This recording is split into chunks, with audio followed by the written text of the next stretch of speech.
ఒక అందమైన ఊరు. ఆ ఊరు చుట్టూ పచ్చని పొలాలు ఉండేవి.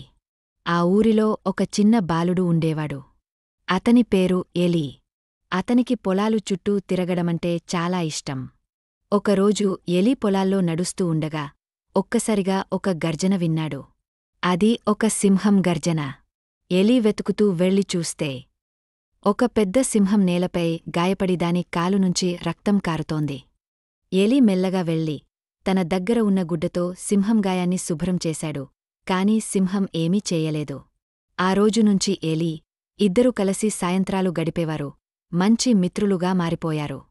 అదే ఊరిలో ఉంటున్న రామయ్య ఈ దృశ్యం చూసి ఆశ్చర్యానికి గురయ్యాడు. ఈ విషయాన్ని వెంటనే ఊరిలో ఉన్నవాళ్ళకి చెప్పేందుకు రామయ్య పరుగుతీశాడు.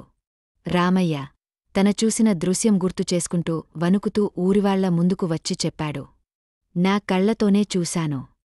మన చిన్న పిల్లాడు ఎలీ ఒక అడవి సింహానికి గాయం శుభ్రం చేస్తున్నాడు అని భయంతో చెప్పాడు. ఆ మాటలతో ఊరిలో ఒక్కసారిగా ఆందోళన మొదలైంది. అంతలో సాయంత్రం ఎలీ ఇంటికి తిరిగివచ్చేసరికి ఊరివాళ్లు అతని ఎదురుగా నిలబడి ఉన్నారు. ఎలీ, నువ్వు ఆ జంతువుతో స్నేహం చేయకూడదు. ఇది మన ఊరికి మంచిది కాదు అని ఆవేశంగా అరుస్తూ చెప్పారు.